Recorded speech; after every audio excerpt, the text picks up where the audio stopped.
Қазақ елінің тәуелсіздік мерекесі құтты болсын. Біз сол 92 жылы мектеп бітірсек, 97 жылы сол институт қабырғасында елмен бірге өсіп өркендеген азамат болдық.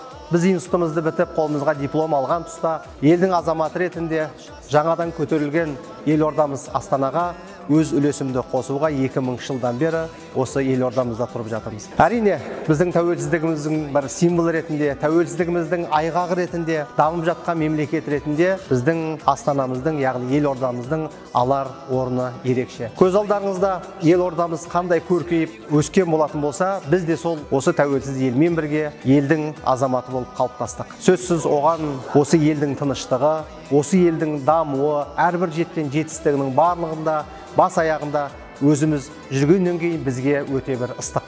Сол тәуелсіз еліміз баянды болсын, ғұмырлы болсын, елдің тыныштығы бұзылмай, өсіп өркендеген, әлем тамсанған үлкен мемлекеттердің қатарына қосылуды Аллах бізге нәсіп етсін.